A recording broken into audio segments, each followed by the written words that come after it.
Okinyi noendo majaber kawuono nindi ka koro wadhi nyime wan gi tarik noendo mar 26 dwe mar achiel. Jomoko nyalo wacho ni kawuono en tarik 74 Januari.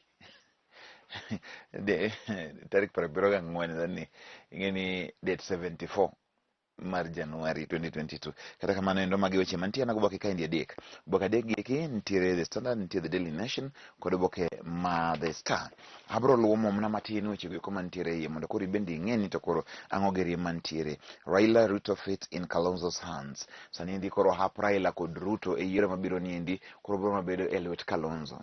Samanige Momio. After Mudavadi's earthquake, the spotlight now turns on Wiper leader.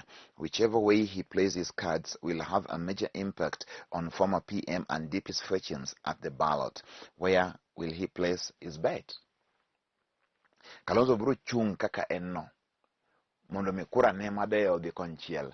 Ogone. Kose bro nindo kor Ruto, kose kor Raila. Mane wach mantiere. As Uhuru seeks to tame a deputy in Western. Uhuru nyoro moko jotelo go tema Western province. Machon kendo no loso kodgi achiel kachiel. Kowacho ni kosa ni dibe odwa mondo mi okete gi kang' endo achiel mondo giluyo achiel. Mano e wach mantiere kanyo endo. Ang'iyo kaendi weche mag Mudavadi nitiere ka. His flight from the city had been triggered by his arrest and detention in the dreaded torture chambers following the attempted 1982 coup. Mudavadi kindego iko machon inyalo somo weche ne kaendi hapa nitie memo mare ma ondiko inyalo ng'eyo ni tang'o mantiere.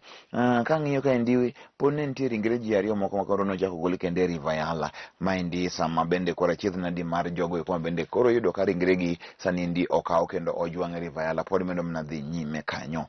Ka ang'iyo machielo wach mantiere en ni koro Mudavadi Ruto allies reject crucial motion disrupt house business. Nye en tich matek ahinya ne jogo eko mabende koro ne siro Uhuru kod Raila sama bende koro jogo masiro Ruto nyok ketho chenro go mag od bura e yor nendo ma koro nyegi chocho godo weche go mag loso business mag loso committee mano endo ma ne weche mag agenda mag od bura kata business committee mano endo mabe otelne koda ka speaker Justin Muturi.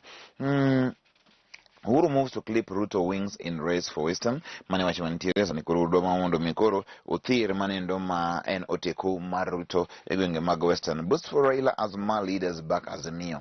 Raila nyoyo yudo jip makende sama bende koro oganda go eko ma ae Masai nye oriwre kode kendo ne osiro wachne mar Azimio. Magi weche mantiere kanyo endo. Ano kaka nitiere weche magi eki mag jogo eko madwaro tije kaendi East African Community otimo maendi ma en lendo nyalo ng'iyo gini endo magidwaro mar mondo ming'e to koro ang'o matang' itim kata tang' ikony e weche mantiere kaendi. Mano e ler mantiere kanyo to oboke ni koro mar 11 wach moro kanyo malich ahinya ma tang' aluomni adhi nyime pa josomo kod jondiko ito oboke ni mar 17. Oganda ndiko kaendi ahinya kaloso e weche mopogore opogore mago ma bende koro otenore gi siasa kod weche mamoko mantiere e alwora. Counties aneno kaendi ka weche mantie counties ka en mana ni koro wife seeks share of father-in-law's 30 million property. May watch mantie na koro woman is embroiled in a tussle with her husband over 10 million share she claims was gifted to her by her father-in-law before she died. Koro dhako moro e gwenge mag Nakuru bukre ni koro wuon jaode kwargi nomiye mwandu to koro jaode odwa miye mwandu go koro bende otero jaode no endo e doho. Baba wa omiyo chiega mwandu koro chiega tero adoni mago ne mwandu ma baba no miye koro mondo mi koro miye milion 10 e mwandu go eko. Piny odhi kwath mane miyo gani kosa ni koro pinye na guombo pinye mo enanga ma gik mi winjo tero jaodi ne gima kamano endo kar mondo mi olosi kech mwandu jaodi en mari ka jaodi ni go donge intiego kose mar dhako to na madhako kende. Magi weche mantiere counties kaendi nyalo ng'iyo moko mang'eny ma inyalo ng'iyo. Wacho kaendi ni koro Nyanza kucha Kenya Power starts raids to curb rampant vandalism in Nyanza. Nyanza kaendi yote ni koro uketho gigo ko magen mag Kenya Power malich ahinya tunde bu yogo ni stima onge. Mane no lo team ne ma Senegal African Cup of Nations mane wacho mantiere. Deadly stampede now overshadows Cameroon's progress to quarterfinals. Ne no wacho mateka ahinya sama bende koro oganda madiroma 13 nyolalo ngimagi sama bende koro ne nitie nyonruok malich ahinya joma donjo mane ndia lap mondo mikoro ne mane ndia dhula mar African Cup of Nations. En wach malich kendo ma kang'e ne ang'o miyo mano timore podi nyaka sani. CAF is currently investigating the situation and trying to get more details on what transpired. We are in constant communication with the Cameroon government and local organizing committee. Mane wachmentire kanyo gimaber mane dhi nyime koro nyalo mana kethre nikech mano. Mukangala shrugs off weight criticism to become key player for FC Leopards. Mane wachmentire saniendi tije tugo mar FC Leopards iluongo ni Eugene Mukangala. En ngano ndo mabeni tugo ne club mar FC Leopards kendo setugo ne team ndo Mathika United en midfielder. Wacho ni opeka hinya oduong king'iye owuoyi marairi bade ojing odok oko en ngano ndo ma rairi ahinya. Wacho ni binogo rugby to koro en football kaendi. Koro wacho ni odhi nyime gi go opira. Ka adhi nyime Oboke ma The Daily Nation, Mudavadi Ruto hand Uhuru Raila shock defeat in what promised to be a stormy last session of 12th Parliament.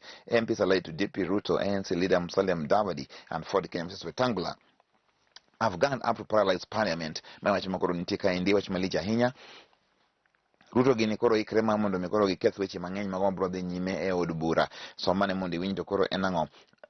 Budget to finance crucial government operations now hang in the balance. Jogi nyotire gi jogi malicha hinya e od bura makoro gimanyo timre kata chiel onge. Wach machielo mantiere kaendi, civil servants have 2 weeks to resign. Be itiyo ne piny owacho sa ochopo makoro nyaka igwe tao mondo mi koro kedwa dhi chung idhi chung. To kinoko kedwa chung tiwewe ibede kama intino. Civil servants eyeing political seats in August 9th general elections have 2 weeks to resign. This is after High Court quashed a voters' bid to stop the electoral agency from implementing a law that makes it mandatory for public officers to leave office 6 months to general elections. Mr. Eric Omari Wanyama wanted High Court to declare Section 43(5) of Elections Act unconstitutional on grounds that it discriminates against civil servants. Donyo wacho ni jogi nyaka dhi diura dia koro mondo mi udhi umanyi kombe go iko mag siasa. Calligraph Jones sani ndi koro wacho ni en kata Papa Jones wacho ni I never planned to record the Sifu Bwana hit. Calligraph Jones says wacho ni kono ikre mar mondo mi owere wend pak manchana wero Sifu Bwana. Wacho kamano soma ito Oboke mar adek ibro ng'e gima manendo wachre. Wach mano timre od bura nyoro nitie to Oboke ni mar ang'wen. Wach mar Raila kod oganda mag jo Masai nitiere kaendi. Mane wach mantiere to Oboke ndo mar 5 kod 6. Uhuru nonyiso oganda weko ma Western Kenya jotelo ni yo makoro nyaka gilu en yo ndo mar Azimio la Umoja. Mano e kaka ne Uhuru Kenyatta oloso kod jogo ka onyiso gini mano koro e yo kende en kende apaya manyaka koro gikawo e weche magiki magiyiero. Kama dhi nyime any more disputes dog Kajwang succession case. Maendi Otieno Kajwang nyakwamba wacho ni sani ndi koro en gi oda ka weche mang'eny ahinya sani ndi koro luore. Wacho ni koro monde mane ntiere godo kande koro pod yware ne weche go mag mwandu ne higni 7 bang' ka koro mapambano nosetho. Oni beni ko gima kama endi en gima ne ing'iyo tiloso mar mondo mi kiko bed koda ka weche mago eko mathoth. Wacho kanisa ma in gi mon mang'eny gadi jado pang gigi mondo mi weche makama kik bedie. Mi dhako ni lope mi macha nyithindo ka gigi mondo mi kwe obedie. Mano e kaka gino betga initiere. Makwanitho boko ng'ere samang' no biye ng'eno biro ga samora poya. Why military ousted Burkina Faso's president? Mae wach mantie sani endi ni koro jo Burkina Faso pod nigi tim moro mar iluongo ni coups. Piny mangima world over sani onge ng'ata ma recognize any government is led by the military. All governments must be civilian democratic elected governments. Omiyo gimanejo go timo Burkina Faso gin gik manono ma onge tiende. Sani kata koro gintiere kanyo to ng'ama dewo gi onge. Mano e wach mantie sani endi e piny mangima. Aneno kaendi ka jakom mar WHO maendi en Tedros sani dhi nyime ma mondo mi chako bed kendo kaka ng'ani ndo men jatelo mar WHO World Health Organization. Wach michelo wach makoro edo ka koro kathone Biden kai Joe Biden no kaendi ang'no kelni Joe Biden no edo ka koro tomo ja fwambo moro ayany mondo anyiswe gima timre ka. Ito Oboke mar 24. US President Joe Biden was caught on a live microphone calling Fox News journalist a stupid son of a bitch on the sidelines of a White House photo on Monday as journalists were leaving the room after the event. A reporter from Fox News, the favorite channel of conservatives, asked whether inflation is a political liability. jotelo weuru chayo jofwambo gin e duond oganda to gibende gin duondu ko sama koro ineno ni mondo yany ng'ama jafwambo gimikonyo onge jafwambo wa koro loro ni onego ni taya kuma ibro dhi nini kata wachine ma koro onge koro miyo en gima rach wan bende wachung kod jofwambo weko mag Fox wacho ni mano ende ni gima rach kendo ok wayiego kata chiel. Wadhi nyime kawuono ni endi Gor Mahia tugo kod Posta Rangers. Ang'ani neno kosipna Cecil Odongo wuod Kano ndiko kaendi. Cecil Odongo ndiko kaendi wacho ni former champions Gor Mahia will be out to cut Kakamega Homeboys lead the top of the table to 3 points when they host tough opponents Posta Rangers. Cecil Odongo ne wantie go high school Ngere high school kendo bende sani endi kendo watiyo kod tich achiel en wach maber ahinya. Ka wadhi nyime watieko saa rumo en ni koro esta kaendi Uhuru wacho niya Mudavadi disappointed me. Uhuru nyiso jogo eko magen oganda maya wesa ni Mudavadi ukuodo wiye mane wacho mantie at State House meeting a day after Sunday earthquake. The president tells loyal leaders to get ready and hit the road. Manigi makoro wach kanyo endo wacho ni Musalia Mudavadi nokudo ya inyasa makoro George Aniri Viga senator be koro nyoto mungwech o NC ni ndiregre ngeni koro dong odasra daso dong opoko jitese wuok e NC geringo makoro kuma moko tuombre dhi gi kata hapa ni Aniri nyodhi DAP Kenya to koro ANC medo muna bedo manyap kaka jogo eko medo wuok mang'eny kamano makamani kawuono nitie bura magala moro manendo mar Mudavadi Ruto to kod Wetangula e gwenge mag Nakuru abona kaka gibro wacho wachgino endo. DP Ruto leads Raila with 45 percentage points, support against 40%. Mane wacho mantiere Ruto pod ntiere nyime mar Raila kod points abich. A new opinion poll from Real Field indicates that 45% of Kenyans would vote for William Ruto to be president compared to 40% for Raila Odinga. Kalonzo Musyoka and Musalia Mudavadi both had 4%. Another 7% of residents said they were undecided. Nane wachimantiere sani ndi koro podo mwachi dhia nyime eke Raila kod Ruto pod ntie nyime kod 45% percentage points while ntiere kod manendo ma N40. Kangi ito boke ni mara par. State now seeks to vaccinate all adults against COVID by end of the year. Sani koro kingama duongi ni gidi parga boro giwie. Sani koro ibro yudo COVID-19 vaccine idagi iye.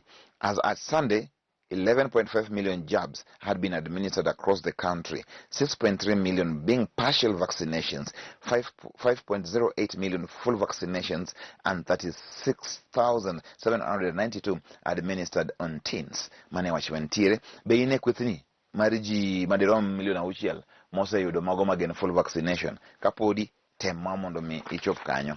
Kechisa koro rumo, wangene gi mantiere e weche mag tuke. Kogalo in crisis nikech Gor sani onge pesa. Kaka manendo Pamzo wacho ni gibo temo mamondo mi gitug makare kaka dwarore. Mane wacho mantiere kaendi, Oboke ndi ma The Star, Sad and Heart, mane wacho mantiere wacho manotimbre Cameroon sama ji non lalo ngimagi e adhula mag African Cup of Nations.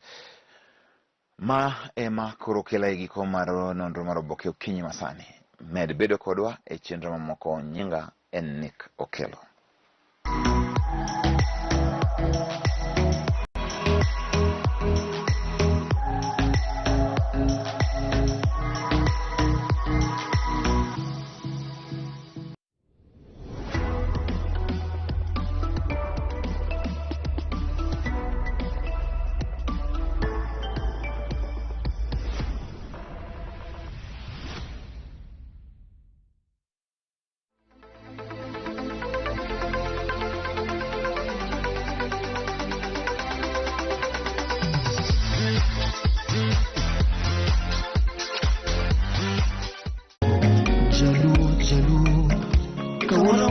Pakogore mamoroga, onamiyo. Chamolucho mamoroga, tokata nile utu. Tunya tunie gani. Ja kenaja kabondo kumalo kukolonyo koditereta wadabar. Majaka bondo misambi. Wantie dala kabisa ilo moni Lolwe TV, ginien girwa, ginien marwa kikigol kanyo, ginpuon maber. Kwa kamano to. Nungiru kumenyo, wacha mongi magada. Osipo yuko menyo, wacha mongi magada.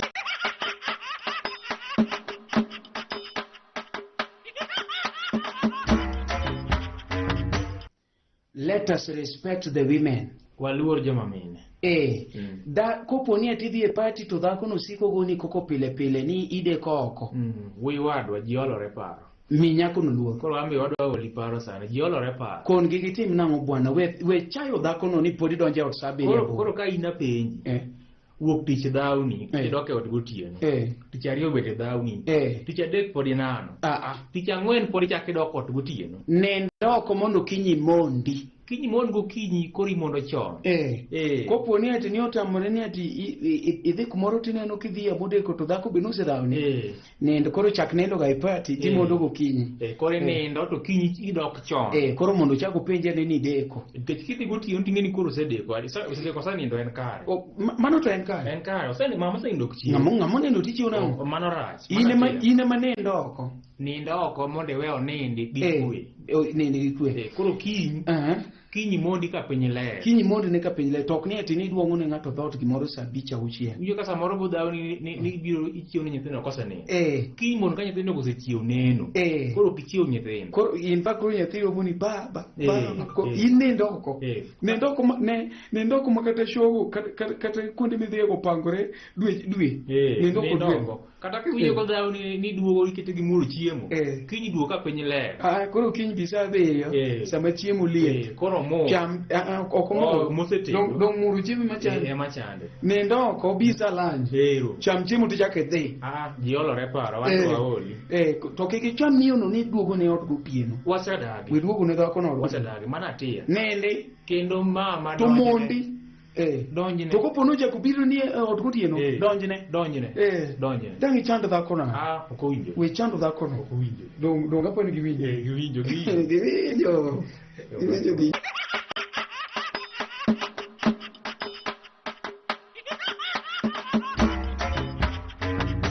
toa kipande toa duma nalo ati yakona jiro godo gi matek.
For 2,000 years, the story of one man's life and death has altered the world's perception of life and death.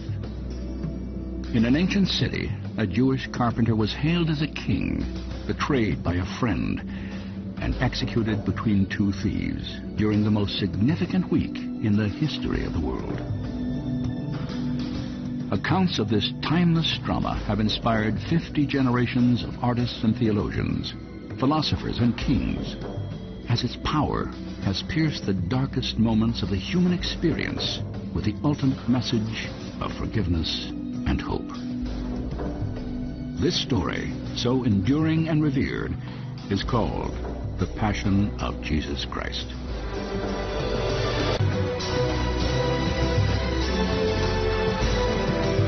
The Passion of the Christ technically refers to the events leading up to and the event of the crucifixion itself. So it's the sufferings and it's the death of Jesus Christ. The idea of passion comes from the whole idea of suffering for sins.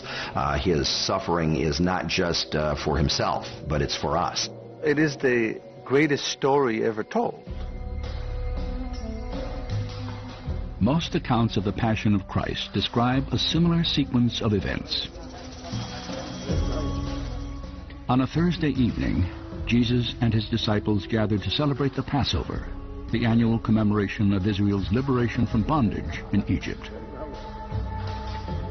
During the meal, Christ revealed that one of the 12 would betray him, Judas Iscariot.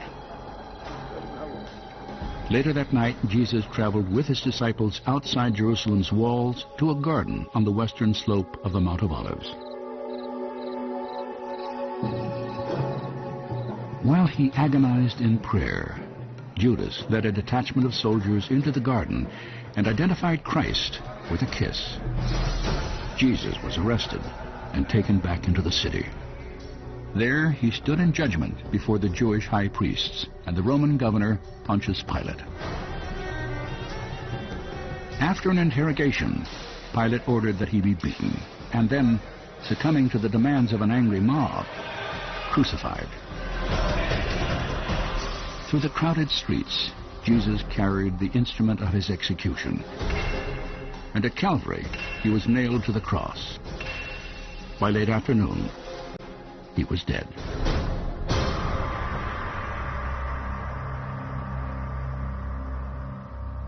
He came to die. The Hebrew name of Jesus is Yeshua. It means salvation now, in the present tense. In order to reconcile humankind to God, it was necessary for him to be a sacrifice. You know, it's interesting, in the Old Testament of the Bible, we have the Hebrew nation offering sacrifices in order to try to atone for their sin. And we see Jesus as being the ultimate Lamb of God, the ultimate sacrifice who ultimately takes away the sin of the world. That was his mission, and he accomplished it on the cross. For 2 millennia, accounts of the Passion of Christ and his atoning death have transcended language, culture, and nationality to touch countless lives in every corner of the world. It is not only the most compelling story in human history, it is probably the most well-known. Yet for all of its familiarity and spiritual significance, there is an aspect of this narrative that is often overlooked. An extraordinary fact that elevates the story beyond all others. For the events that took place in Gethsemane, along the streets of Jerusalem, and on the barren rock of Calvary were foretold, often in meticulous detail, centuries before they ever occurred. When you do go into the Old Testament, what we call the Old Testament of the Bible, you really do see a description that unfolds in the events of the Passion. In other words, you see a script that was written hundreds of years before the events took place. And yet they unfolded exactly as was foretold in those ancient writings. I don't know if Isaiah or Zechariah fully understood all that they were writing down. And by that I mean, I don't know if they fully understood how Jesus would fulfill all of this, but I believe these prophets are writing on specific details as the Lord was directing them to do so, that were fulfilled in the death of Jesus Christ on the cross. Scholars have labeled the portions of the Hebrew Scriptures that refer directly to the coming Redeemer as the Messianic prophecies. Conservatively, there are more than 100 of these predictions, dozens of which describe Christ's final days. To better grasp the meaning and importance of these prophecies, let us now examine the Passion story through the words of the ancient authors who looked centuries into the future and saw it unfold.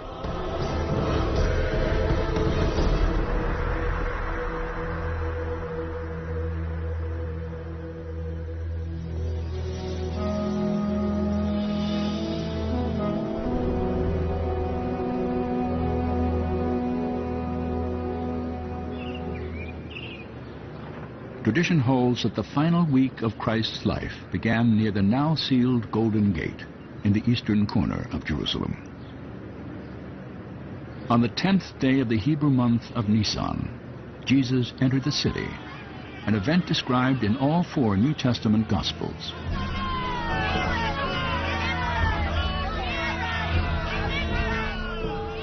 Then they brought the colt to Jesus, and he sat on it. And many cut down leafy branches from the trees and spread them on the road. And those who followed cried out, saying, Hosanna! Blessed is he who comes in the name of the Lord. Hosanna in the highest. They brought branches of palm and they put it on the ground because a king should not walk on the bare ground. And then they shouted, Hosanna ben David, Hosanna, son of David, save us, son of David.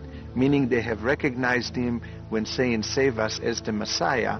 And then, of course, the title, Son of David, meaning that he is a king. He would come in not as a conqueror, not as someone with a sword who was going to be a military Messiah who would overthrow the Roman government. That would have been a temporary solution to an historical problem. That is, that the Romans enslaved people in that day. Jesus came with a much broader and more important mission, and that was to deal with the sin of the world. Jesus' triumphal procession through the streets of Jerusalem is a hallmark of the New Testament. Yet the most remarkable element of this iconic event may well be the prophecy that first described it. A prophecy delivered by the Hebrew priest Zechariah 500 years before Christ was born. Rejoice greatly, O daughter of Zion. Shout, daughter of Jerusalem. See, your king comes to you, righteous and having salvation, gentle and riding on a donkey, on a colt, the foal of a donkey. What Zechariah is saying, and we have to remember, Zechariah is writing after the Babylonian captivity. There is no king on the throne at that point. No one from the line of David is ruling as a king in Jerusalem, and what he's saying is, I see in the distant future, the king is coming again. The rightful heir of David, the son of David, is going to come riding on the donkey colt, the one who is anointed to be the Messiah. He makes a definite messianic promise that is fulfilled when Jesus rides into Jerusalem on Palm Sunday. In this first century culture, when there was an anticipation, was the Messiah going to come? Who was he going to be? When would it happen? What would he exactly be like? To have Jesus emerge in a way that fulfilled the prophecies unlike anybody else was God's way of saying, you can trust Jesus. He is the one I sent.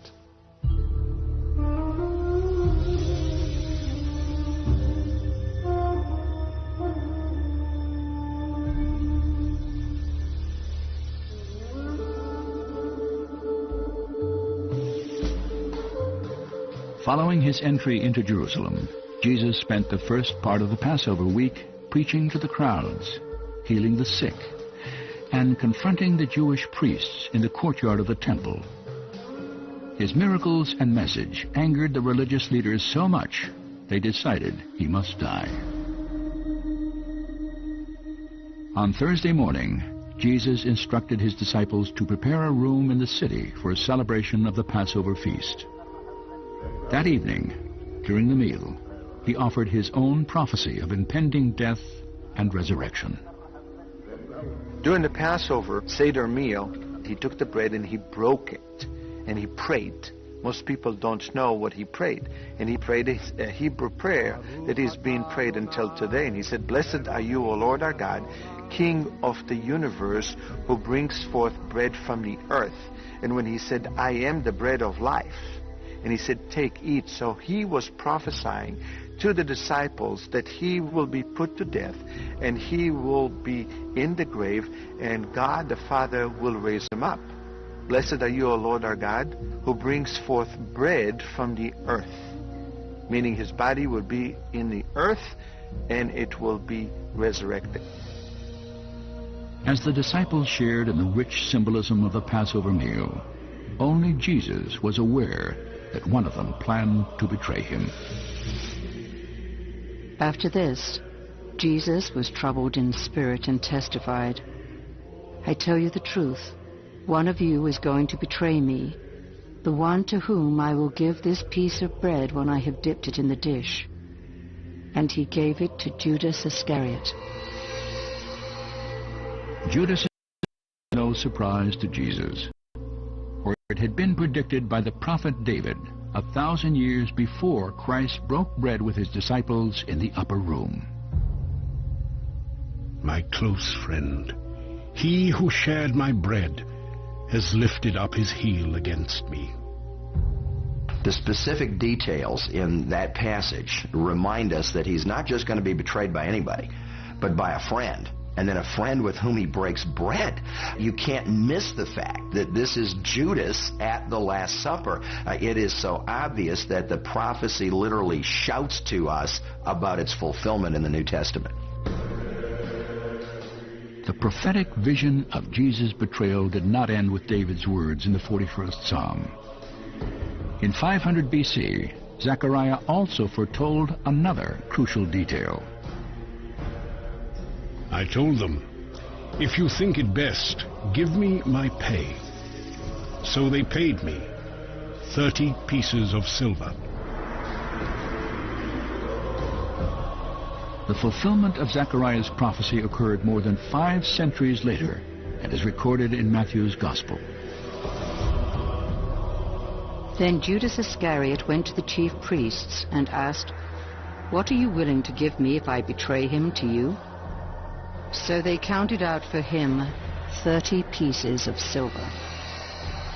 The common slave price in the Old Testament was 20 pieces of silver. You may recall that Joseph's brothers sold him into slavery for 20 pieces of silver. With inflation over time, by the time of the New Testament, it was 30 pieces of silver.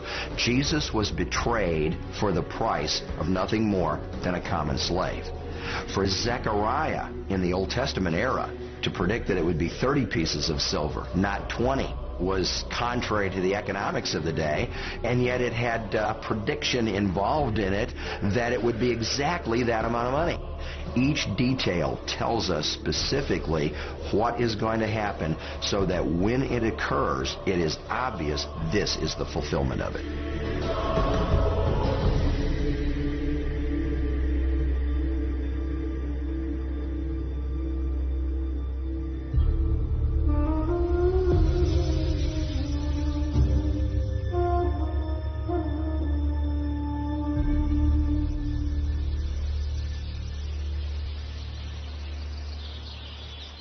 Following the Passover meal, Jesus led his disciples outside the city walls to the Mount of Olives and a garden called Gethsemane.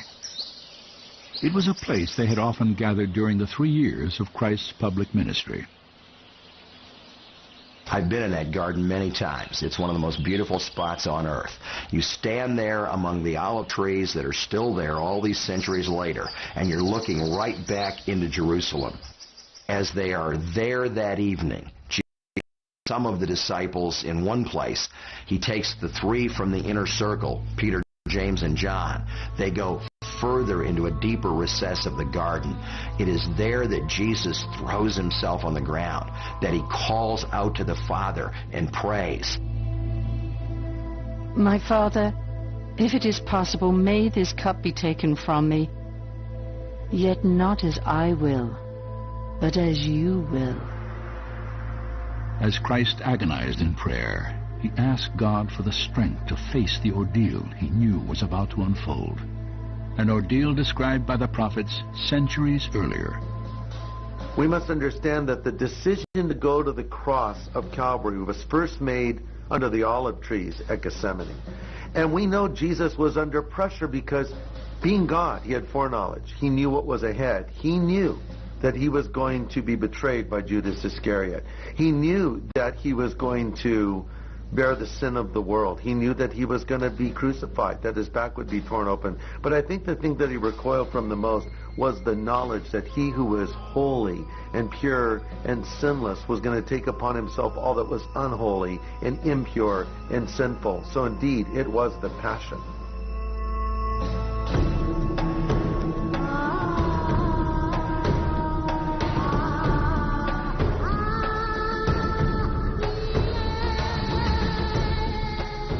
In the gathering darkness, Judas led the temple guard into Gethsemane and identified Jesus with a kiss. Christ's betrayal was complete, and prophecy again fulfilled. It had to happen. It had to happen. Someone had to give him away. He went with all the power in the world that he could control every single event. He went without resistance. As Christ was taken away by the temple guard, Peter leaped to the aid of his master, cutting off the ear of Malchus, the servant of the high priest. Jesus immediately healed the wounded man and rebuked his disciple. "Put your sword back in its place," Jesus said.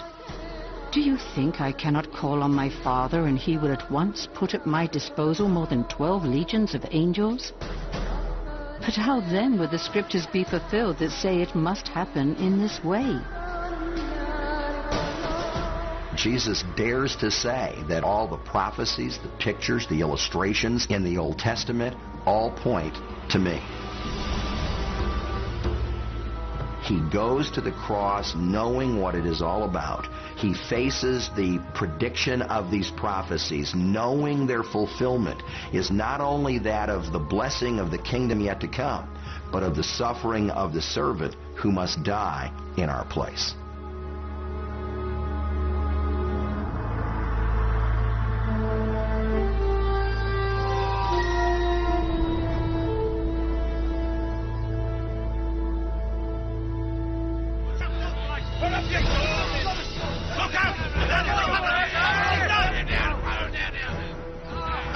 Amidst the chaos of Christ's arrest, his disciples fled into hiding. Then, abandoned and seemingly defenseless, Jesus was taken back into the city to face his accusers as the fulfillment of messianic prophecy accelerated. For wicked and deceitful men have opened their mouths against me. They have spoken against me with lying tongues.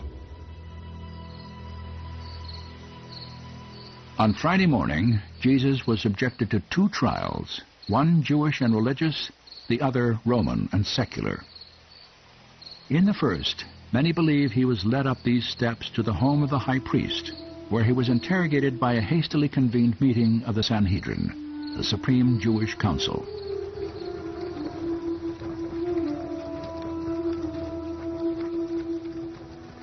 He knows from the prophecies that he has to be crucified, and that means he's got to be turned over to the Roman authorities.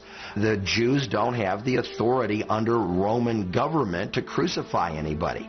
They may on occasion stone somebody to death, as they do later with Stephen. But the prophecies are not that this Messiah is going to be stoned to death, but that he's going to be pierced and nailed through. So in order for that to be fulfilled, you have the illegitimate trial that takes place in the middle of the night, trying to get him condemned as a heretic so that they can take him the next morning to Pilate and say, this man is such a blasphemer, he deserves to die. Christ's trial before the Sanhedrin began with the testimony of several false witnesses. Each failed to present a convincing reason to crucify him. Finally, Caiaphas, the high priest, confronted Jesus. The high priest asked him, "Are you the Christ, the Son of the Blessed One?" "I am," said Jesus, "and you will see the Son of Man sitting at the right hand of the Mighty One, and coming in the clouds of heaven." Contrary to popular opinion, this Son of Man title is not a merely human title. The way it's used by Jesus, it's a claim to messiahship. He claims to be a co-regent on God's throne, sitting at the right hand of God, coming in the clouds, which in the Old Testament is a reference only to God, and coming in judgment. That combination of claims gets the proclamation and mark that he's a blasphemer. You blasphemer! The high priest then tore his clothes. "Why do you need any more witnesses? You have heard the blasphemy. What do you think?" And they all condemned him as worthy of death. Lacking the legal authority to crucify Jesus, the high priest ordered that he be taken to Pontius Pilate, the Roman governor of Judea, and a pivotal figure in the fulfillment of the prophecies of the Passion.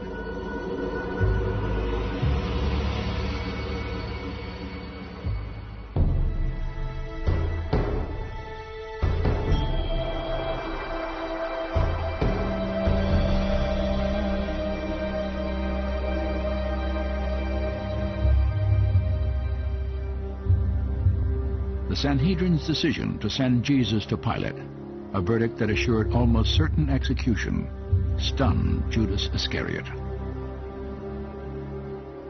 Judas was seized with remorse and returned the 30 silver coins to the chief priests. "I have sinned," he said. "I have betrayed innocent blood." Then he threw down the pieces of silver in the temple. Like other key events in the Passion story, Judas's return of the price of Christ's betrayal had been predicted by the prophet Zechariah centuries earlier. So I took the 30 pieces of silver and threw them into the house of the Lord.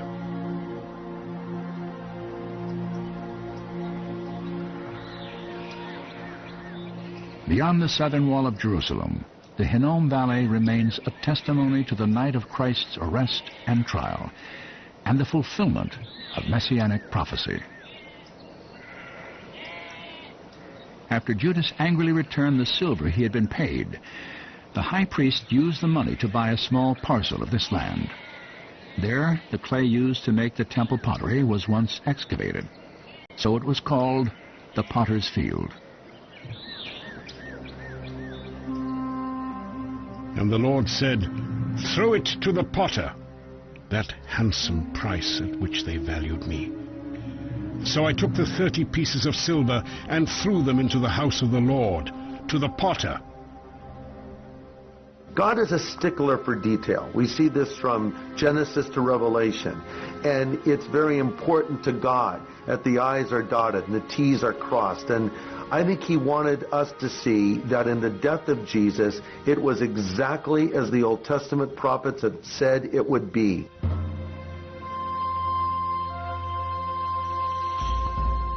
For the mouths of the wicked have opened against me.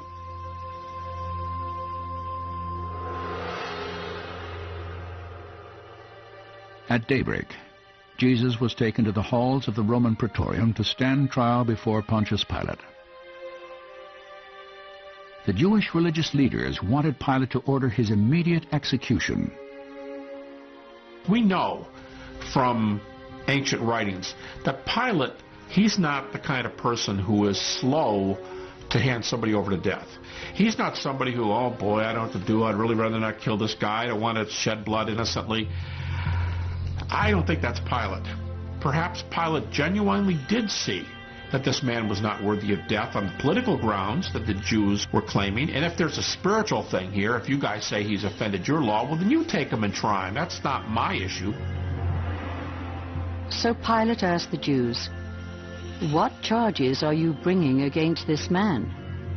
"If he were not a criminal," they replied, "we would not have handed him over to you." Pilate said, "Take him yourselves and judge him by your own law."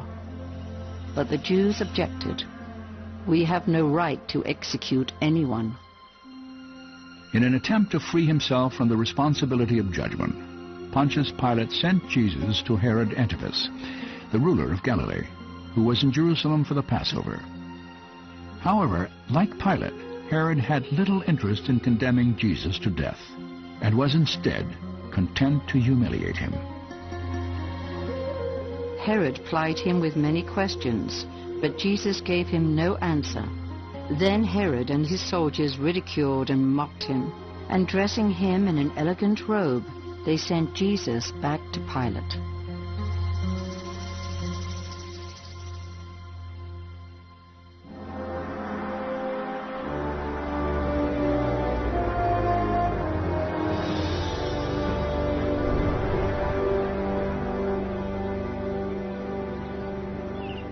Of all the prophetic scriptures, perhaps none is more important than the 53rd chapter of Isaiah.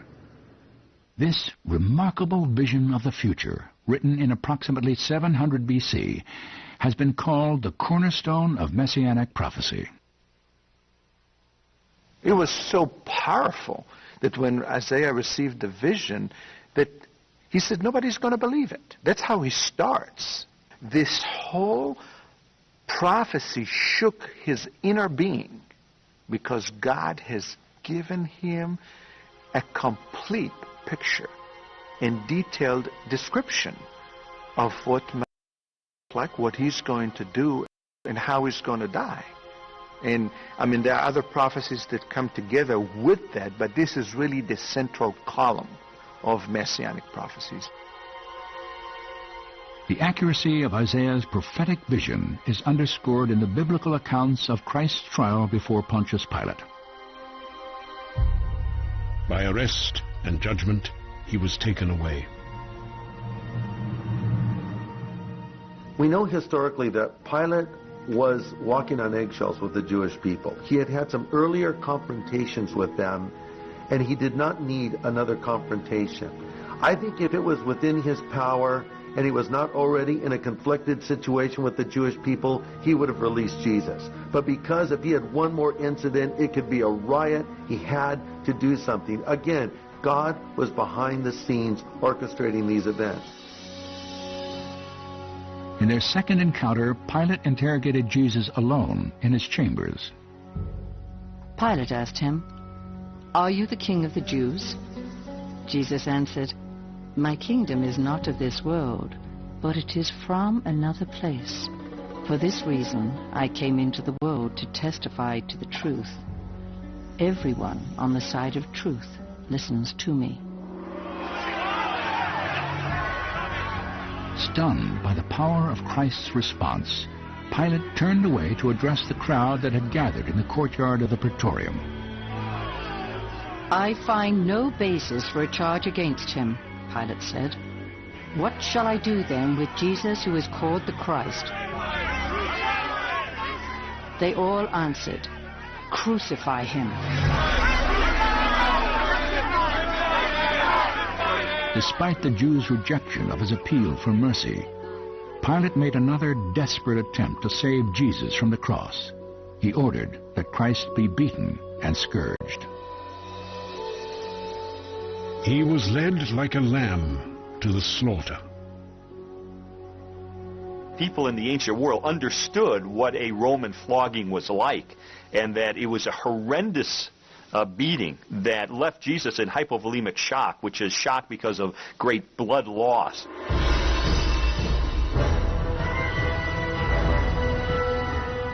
Normally that meant 40 lashes less one for mercy. 39 lashes with the Roman whip, with the cat of nine tails, with broken pieces of metal and glass in the whip to rip the flesh open. And so it would rip into the skin, then it would rip into the skeletal tissue. Many men did not survive the actual scourging process, but again, even that was a fulfillment of Scripture. With each lash of the Roman whip, Isaiah's predictions of a Messiah beaten mercilessly for the sins of all humanity were graphically fulfilled. I offered my back to those who beat me, my cheeks to those who pulled out my beard. I did not hide my face from mocking and spitting. And by his stripes we are healed.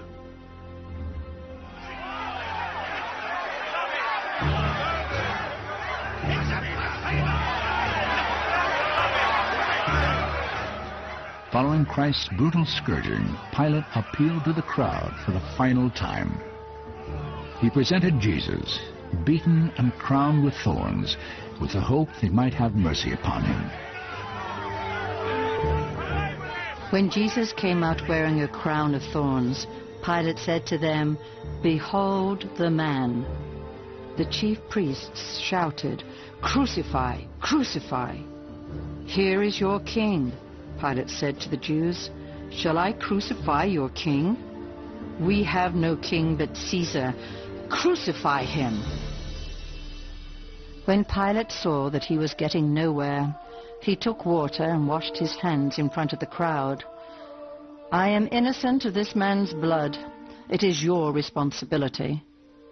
And he handed Jesus over to be crucified.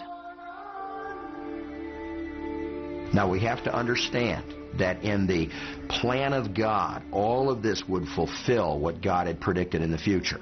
The story of the crucifixion is not blamed on the Jews any more than it's blamed on the Romans and the Italians, any more than it's blamed on Germans and Americans, because Jesus is going to the cross to die for the sins of all mankind, and it's our sins that nail him to the cross.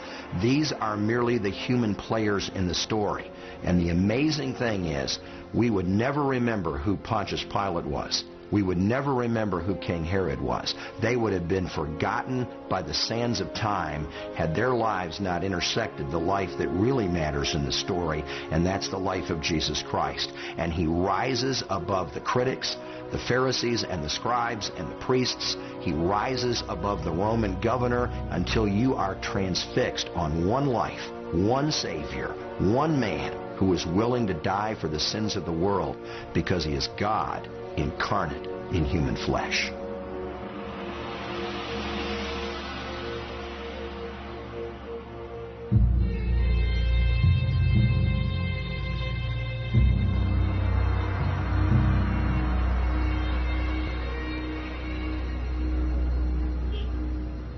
Modern Jerusalem bears little resemblance to the city where Jesus suffered and died. In the wake of its turbulent history, virtually all of its walls and buildings have been destroyed and reconstructed several times since the week of Christ's Passion.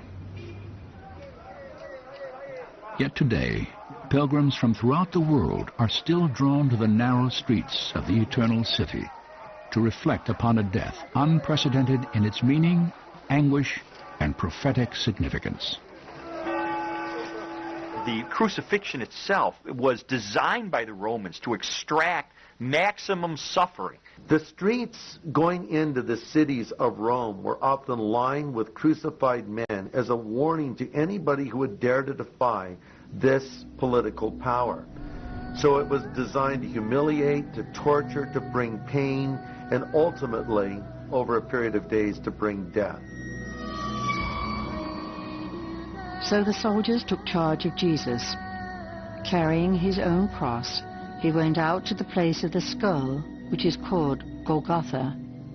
There they crucified him. The crucifixion of Jesus is the foundation of Christian theology and the centerpiece of the Passion story. Since the 3rd century, several locations in and around Jerusalem have been theorized to be the actual site where Christ died. The two most celebrated include the plot of land upon which the Church of the Holy Sepulchre was first constructed in 330 AD. And this barren outcropping of rock outside the northern wall of the city. While the Hebrew prophets made no attempt to identify the exact location of Christ's crucifixion, they did describe, often in precise detail, the events surrounding the death that changed history. It's important to understand that the description of the crucifixion in the ancient Hebrew writings takes place before crucifixion was even implemented as a method of torture and death by the Romans. When David wrote Psalm 22, crucifixion hadn't even been invented yet, hadn't even been thought of. It would have been considered inhumane in the ancient Middle East. And yet the Roman government decides this is one way, when you've conquered a country, to subjugate these people and keep them under authority, crucify as many as you have to, terrorize the population into submission. The actual term crucifixion is not used in the Old Testament. However, there are several ancient references that clearly indicate it was the means of capital punishment by which the Messiah would die. As a result, the fulfillment of messianic prophecy hinged upon a specific historical chronology. The Messiah has to come during the period of the Roman Empire. It's only in that narrow window of time when the Roman Empire rules the world that crucifixion is the means of execution, and Jesus comes at the right time, dies the right way, in fulfillment of those prophecies. David literally looks down through the halls of history, down through the corridor of time, and 1,000 years in the distance sees the Savior suffering and dying, and describes it for us in Psalm 22. Biblical scholars have long studied the correlation between the writings of David, Zechariah, and Isaiah, and the gospel accounts of Christ's death. When these Old and New Testament scriptures are compared side by side, the prophetic implications of the Passion of Christ are fully realized.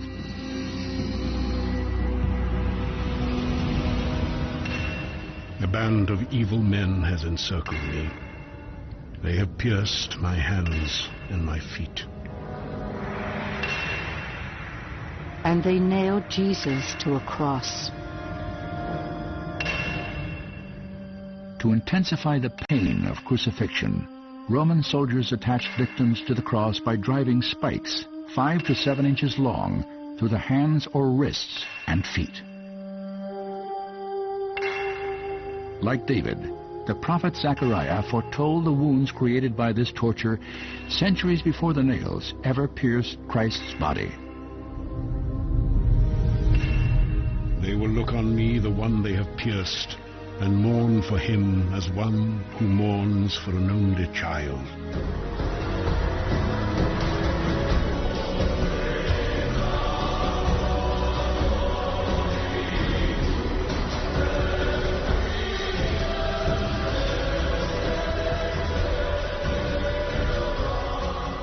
At 9 o'clock on Friday morning, the cross was raised at Golgotha. Pilate had a notice attached above Christ's head proclaiming the charge against him in 3 languages. Jesus of Nazareth, the King of the Jews.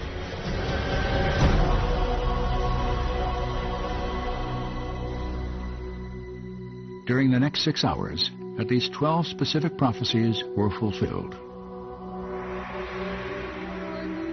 He poured out his life unto death, and was numbered with the transgressors. They crucified 2 thieves with him, one on his right and one on his left.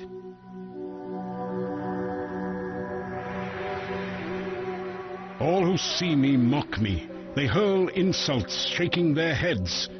He trusts in the Lord. Let the Lord rescue him. Those who passed by hurled insults at him, shaking their heads and saying, "He trusts in God. Let God rescue him now if he wants him."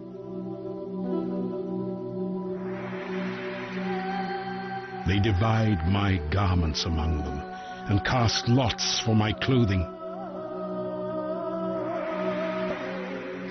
When they had crucified him, they divided up his clothes by casting lots.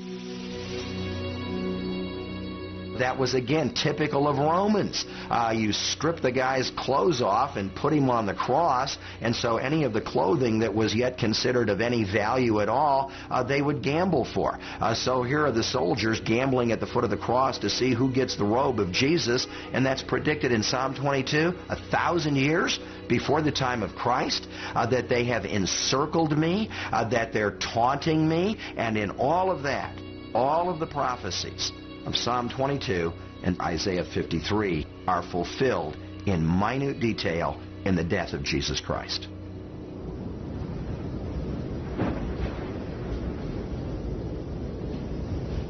At noon, the 6th hour by Jewish reckoning, the divine judgment of God echoed over Jerusalem through the forces of the natural world.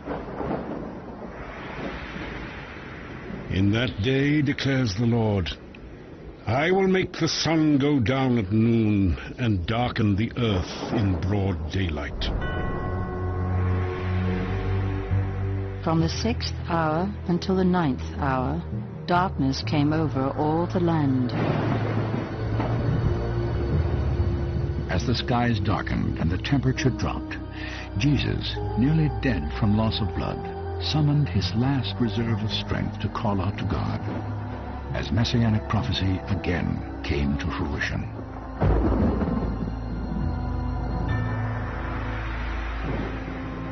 My God, why have you forsaken me? Why are you so far from saving me?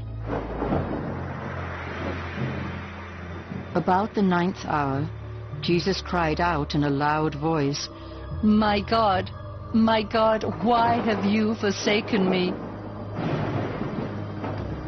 Back in those days, these psalms were not numbered, and so the way in which you referred to them was to recite the first line.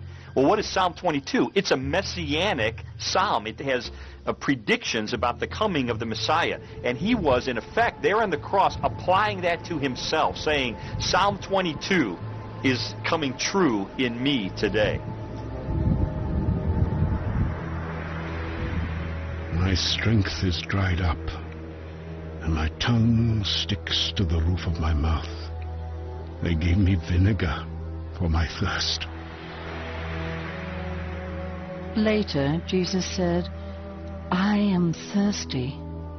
A jar of wine vinegar was there, so they took it and lifted it up to his lips. After sipping the bitter wine, Jesus uttered his final words, again in fulfillment of prophecy. Into your hands I commit my spirit. Redeem me, O Lord, the God of truth. Jesus called out with a loud voice, "Father, into your hands I commit my spirit." When he had said this, he breathed his last. Thousands of men were crucified, but there was only one man who was God, who was crucified. He was taking the sin that we should have taken upon ourselves, upon himself at that moment, bearing the full sin of the world.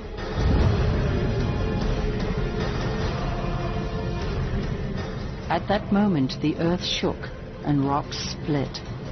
When the centurion and those with him who were guarding Jesus saw all that had happened, they were terrified and exclaimed, "Surely he was the Son of God."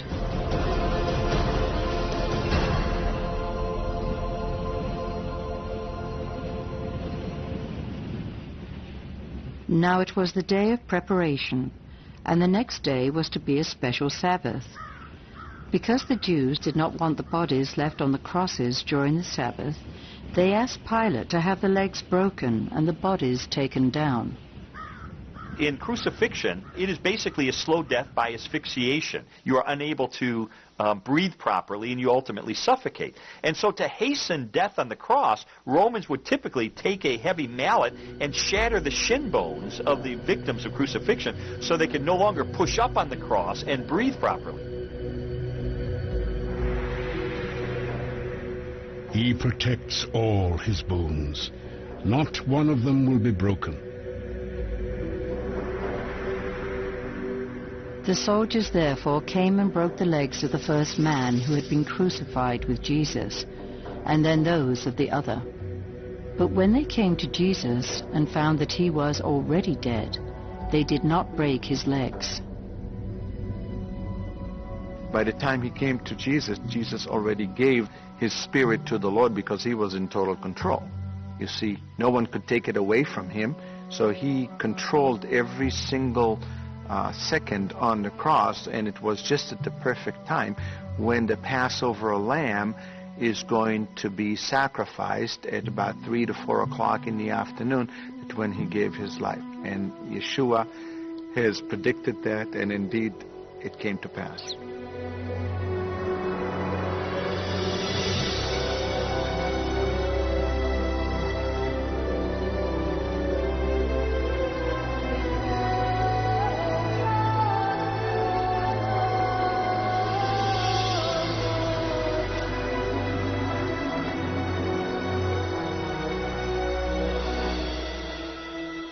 As evening approached, there came a rich man from Arimathea named Joseph, who had himself become a disciple of Jesus. Going to Pilate, he asked for Jesus' body, and Pilate ordered that it be given to him.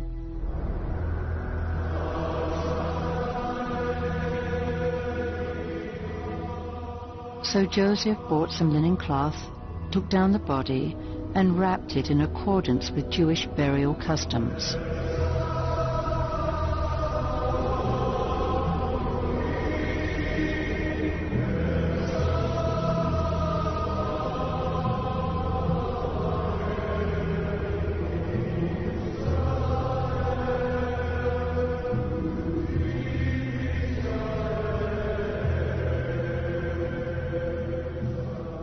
Near the place where Jesus was crucified, there was a garden, and in the garden a new tomb cut out of rock in which no one had ever been laid.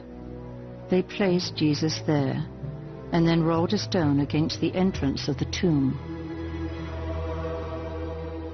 Through the influence of Joseph of Arimathea, a man of wealth and a follower of Christ, the final prophecy of the Passion was fulfilled. And they made his grave with the rich at his death.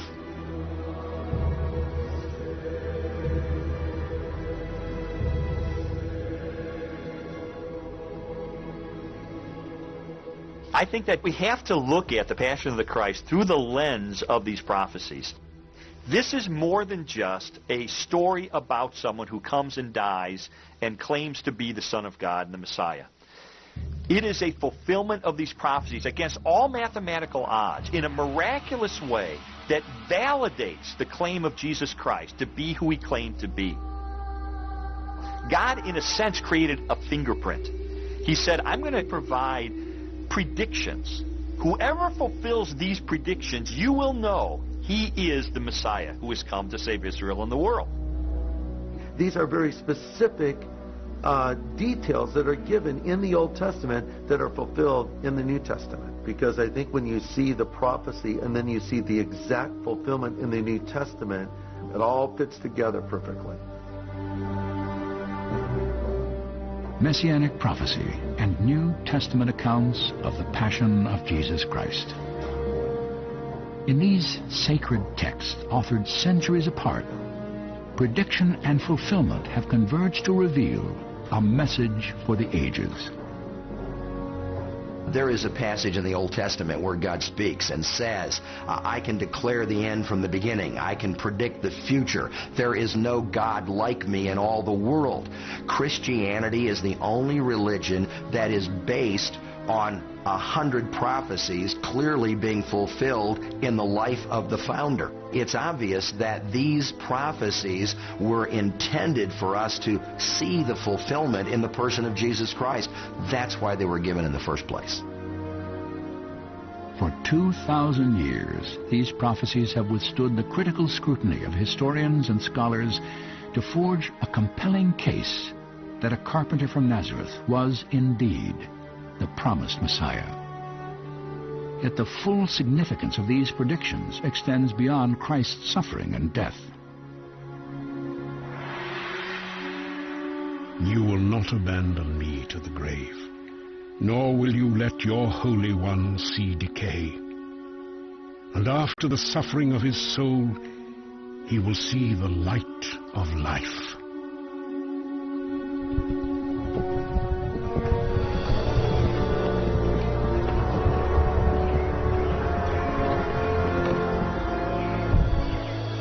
On the first day of the week, very early in the morning, the women took the spices they had prepared and went to the tomb. They found the stone had been rolled away. As they entered, they saw a young man dressed in a white robe. "Do not be afraid," he said. "You are looking for Jesus of Nazareth, who was crucified. He is risen. He is not here. Go, tell his disciples he is going ahead of you into Galilee. There you will see him, just as he told you." Jesus was raised on the third day according to the Scriptures. He appeared to Peter, then to the 12. After that, he appeared to more than 500.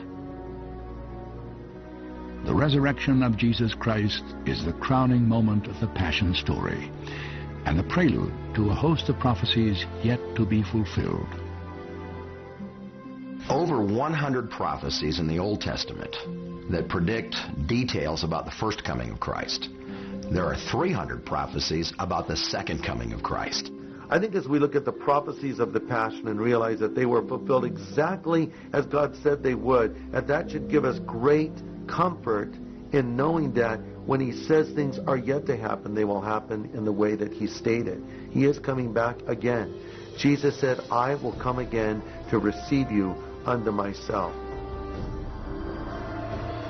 For the Lord himself will come down from heaven, and the dead in Christ will rise first. After that, we who are still alive will be caught up with them to meet the Lord in the air. And so we will be with the Lord forever. There's great hope for us in prophecy.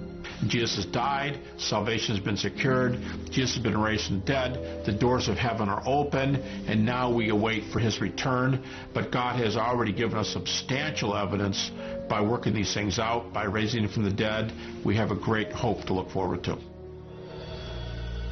During a Passover week in Jerusalem, Jesus' death validated the predictions of the past. Through his resurrection, he confirmed the hope and promise of the future.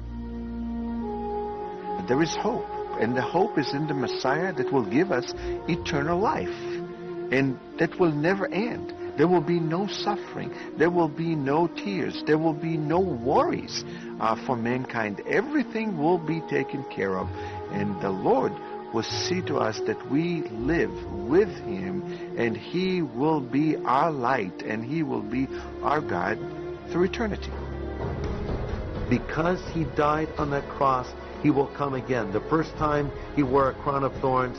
Next time the scripture says he will wear many crowns. The first time he came in that triumphal entry on the back of a donkey, and the second coming will come back on a white horse, returning as King of Kings and Lord of Lords. Do not seal up the words of prophecy, because the time is near. Behold, I am coming soon. My reward is with me. Whoever is thirsty, let him come, and whoever wishes, let him take the free gift of the water of life. He who testifies to these things says, Yes, I am coming soon. As history does unfold, and as these future prophecies are fulfilled, we can have confidence as his followers that we'll spend eternity with God forever in perfect harmony.